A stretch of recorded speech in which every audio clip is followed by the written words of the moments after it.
Hey guys, and welcome back to the ranch. Today I'd like to give you a 1-year review of my 2019 Chevy Traverse that I got here in the background.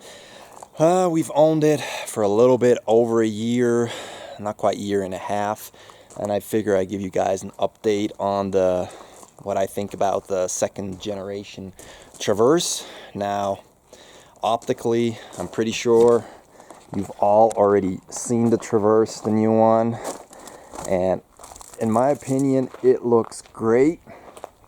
A lot better than the first generation Traverse. They really did a lot of work, styling-wise, on the Traverse. Give you guys a quick 360 view of this. Now, this review is kind of geared to, I would say, families from my point of view, especially dads, because dads, let's face it, you need a family car, right? You got kids, you got the wife, you got all that, but you don't want to be stuck driving a minivan. Well, at least I didn't want to be stuck driving a minivan. Tahoe, it's just too big in terms of it's too bulky for a 7-seater, and it didn't offer enough trunk space for what it was. Then you'd have to step up to the Suburban, which would be totally overkill for our family size. So I present you the second generation Chevy Traverse. Looks good, drives good, and we have not really had too many problems with the vehicle up till now. So we have had two problems with it. The first problem, well, it was a minor one. As with most new cars, we go to the back here, the hatch has a button underneath here, which I can quickly show you. It's down here. You push the button and the hatch magically opens. Now, never mind the dog bed in the back, because this is where the dog lies, and we'll get to the interior in a second. Now, you can push again and it closes. Now, every time I will wash the car, and my power washer, the wand of the power washer would be somewhere in this vicinity, you would hear a ding ding ding and the trunk lid would open. Yeah, that's no bueno, and I'm not one that's going to be locking my car prior to washing it. So there was a technical service bulletin that they found out afterwards. My dealership's kind of sucky, and first they didn't believe me, blah blah blah. Of course they didn't test it right, they just looked at it, they didn't actually spray it down, all that crap. And then later on, Chevy released a technical service bulletin on these switches here, and they did have to replace the switch. That took care of that issue. The next issue was a bit of a bigger one. I noticed once that our transmission was leaking. Mind you, the car has less than 6,000 miles on it, or maybe just a bit over. I'm not quite sure anymore. No, it's just over 6,000 miles. So that's no bueno when your transmission is leaking at such an early stage. So it's actually the back transmission seal pump thingy-majig was actually leaking. And being as this is an all-wheel drive, optionally / front-wheel drive car, they had to yank out the entire transmission, everything to get to it. So, you're taking the full front drivetrain apart. So, Traverse was in the shop for nearly a week for them to get it done. They had to get it aligned. Of course, this is all under warranty, front and back. They took care of that. Not an issue. It got an alignment afterwards. So, again, took it to my Chevy dealer. It was a bit of a pain again with them, but that's just how they are in this town, and the nearest other Chevy dealer is 2 hours away from me, so I have to deal with them, and I only deal with them for warranty stuff. Anyway, that's fixed. Took the car on an 1,800 mile round trip, like the day after they fixed it. Not an issue. Everything worked perfect. Now, my wife loves this car. She named it Falcon, short for Millennium Falcon, because it's got so many bells and whistles on it. Now, this is the high country model. We opted for that one. The only thing that she does not like about this vehicle is The mirrors, when you lock it, they don't flip back. That's the only thing that my wife is missing on this car. Doesn't bother me that much. After all, we are in the US, there's a lot more space, but back in Switzerland, it would have been nice to be able to fold the mirrors in just because of lack of space. Now the car has LED headlights, running lights, turn signals and brake lights and all that stuff, but it's still got the old crappy fog lights. Go figure, right? Anyway, I got the roof rack on top, which comes in very handy. We added the running boards down here and front and rear splash guards. Now, fun fact, the front splash guards technically don't fit when you have the running boards installed, but my Chevy dealership just kind of installed them. That's why they don't look too nice. And here are the ones in the back, and my Chevy dealership was not capable of aligning these up together, even though they had the car for 3 days and tried it 3 times. Yeah, if you look on the Chevy website, they're perfectly aligned. So that goes to say my Chevy dealership sucks. But anyway, we love it. Very great. One thing I wish the car would have would also be front parking sensors. You got the camera, but I just like kind of the double redundancy of it. Another thing I'm not too much of a fan of, a lot of new cars have that capless fuel thing, and you can't even really add a cap to it. So, and this doesn't lock either. So might be prone to getting vandals, you know, putting something into your gas tank perhaps. I don't know, just worst case. This is the Summit White. Great color. I just wish the plastic were actually white underneath too, because you see someone dinged us there. And yeah, one thing I did notice, I don't know if it's going to show up on camera, you got this deck spoiler back here and it's out of plastic. Now from the naked eye you can actually see, and the thing is I didn't pay attention to it when I got the car last year, it's got a slight yellowish tint to it now compared to this metal here. I don't know if it shows up on camera. The same with the fin that is plastic. It's kind of yellowish compared to the hood.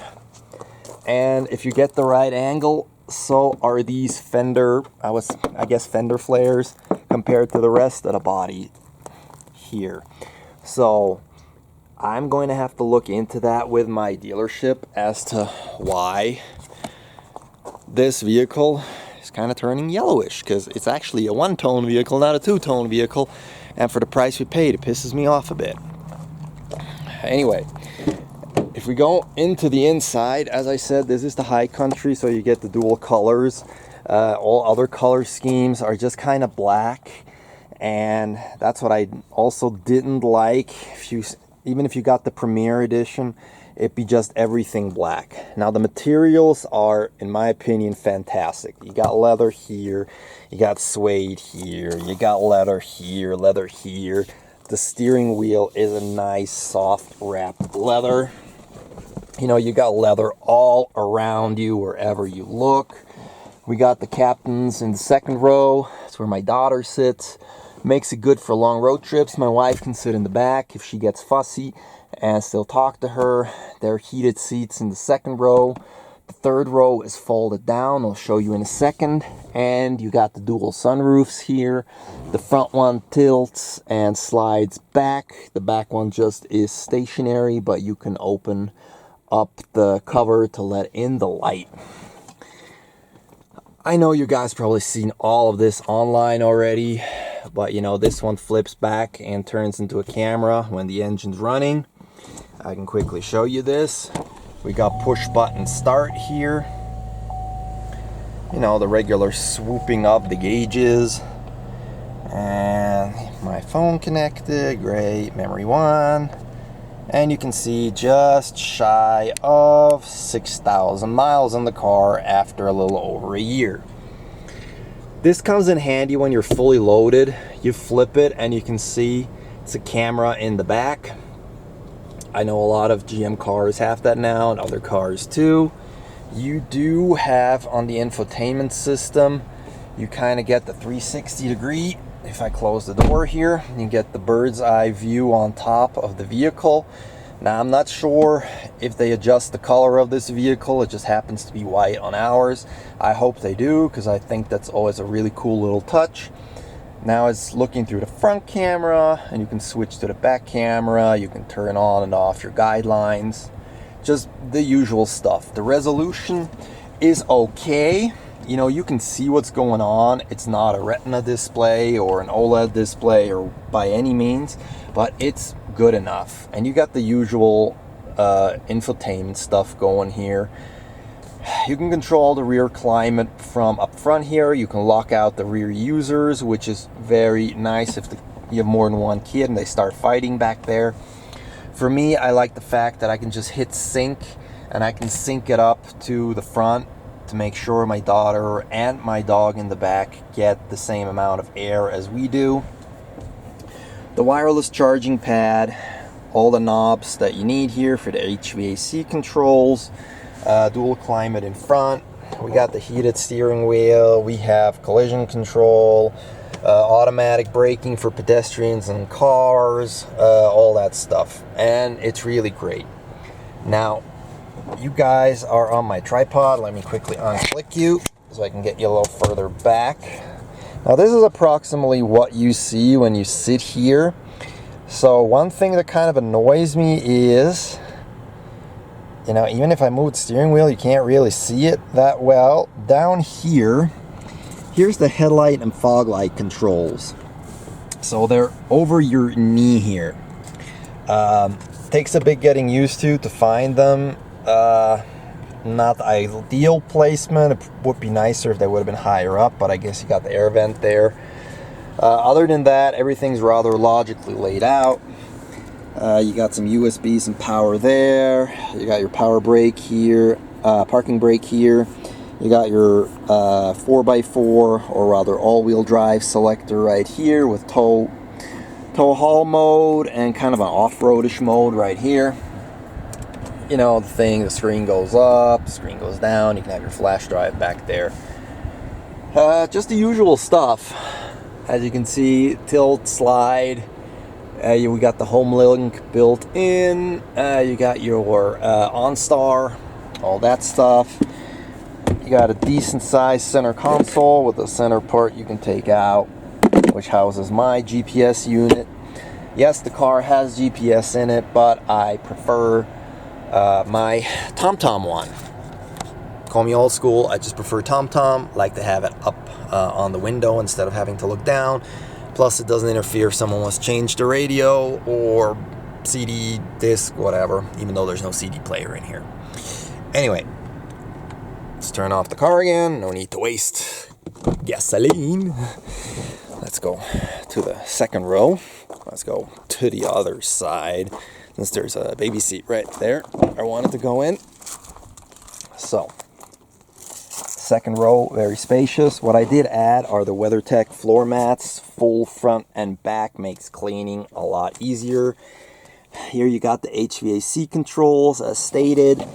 You do have a 120 power here, so if your kids are older and you want to hook up an Xbox or something. I didn't get the in-vehicle entertainment thing because, let's face it, most kids will have an iPhone, iPad, whatever not. You got your vents up here in the roof for all passengers. Same for the back row back here. As I said, this pops open and you can look out through the top. This glass is stationary. We mostly leave it closed because of the low one here. And you also got the USB charging ports here. You also have them there in the back seat for the third row. So the third row is currently flipped down. Let's walk to the back. As I said, it's also got the kick feature down here. Sometimes it works, sometimes it doesn't. It'll project the Chevy logo on the floor. If I pull it into the garage, I can show you afterwards. So you got the seat power up, power down here. Of course, it doesn't work because I got the WeatherTech here. But yeah, and you still got a decent size of a trunk. When the third row is up, Tahoe would have been like here, so literally half the size, and that doesn't really work well if you have a stroller. Now, one other thing that kind of irks me on the new GMs, same as with my truck here, you can't change your cluster stuff. I mean, you can change it to kilometers per hour from miles per hour, and that then changes all your infotainment stuff to the metric system. I would like to keep it miles per hour on the cluster and just change the outside and inside temperature to Celsius. You know, only the United States uses Fahrenheit. So a couple billion people in the world don't know what the heck Fahrenheit actually is. So it would be nice if you could change that independently, GM.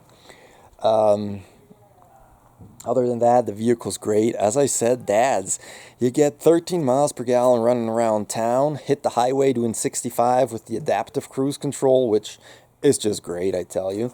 You get 30 plus miles per gallon in this one. It is the 3.6 liter V6 engine, and when I say I get 30 plus miles per gallon, I live in Colorado. I live at 7,500 feet of elevation. This is naturally aspirated, so I'm pretty sure at sea level you might even get a little bit more, especially if you run it in cruise control.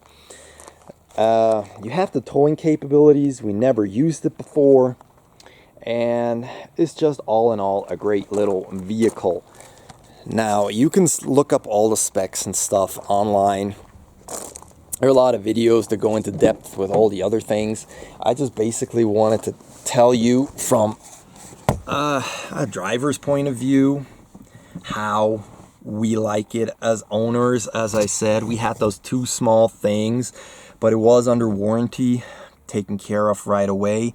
I love this vehicle on road trips. It drives smooth. It's very economical. It's spacious inside. It doesn't feel as small as a crossover would. It's got plenty of space for us. We go with the stroller, with our golden retriever, our baby, our luggage, all that stuff. Everything's piled in the back. We're heading for 10-12 hours on the go, and it's great. I love it. It's a great family vehicle. I prefer it over a minivan because minivans just, you know, they look like freaking minivans. And yeah, for me, this is a no-brainer. Yeah, if you can afford the Suburban and you can afford paying the extra for fuel and all that stuff, you probably want to go with a Suburban, especially now that they have an independent rear suspension. But other than that, guys, gals, moms, dads, really take a look at the second generation Traverse. It's been really good to us. I know some people complain about the seats, that they're not comfortable or anything, but you got all the dang seat controls in the world over here. I mean, I think you can see it, yeah. You can change everything. I don't know what people's problems is. I drove from Colorado down to southern Texas and back, and I had no issue in this car. But then again, other people have different preferences. Anyway, yes, this is the high luxury trim, I guess you could say. But for us, it was worth it. It's the family vehicle. We're going to own this for many years to come. I don't plan on selling it or trading it because we'll be able to comfortably have 2 kids in here. You could have probably 3 kids in here comfortably if you wanted. If they're older, it'll make more sense. You know, if you have 4 older kids, it's better that way because the problem is the stroller takes away a lot of space. Everybody knows that. But anyway, that's enough rambling from my side. That's all I wanted to show you guys about this Traverse. If you have any questions or anything I neglected to show you guys, put them in the comments below. I'll either make a video about it if it's something I think anybody could benefit from, or I'll just write it down, the answer in the comments, if you wonder. Anyway, if you like this video, please give it a thumbs up. It really helps our channel. And I'll be adding more videos on how to take care of the Traverse. as time goes by. We already got the oil change video, and we already got the cabin air filter video out there. So yeah, I look forward to talking to you guys in my next video. Take care. Thanks a lot.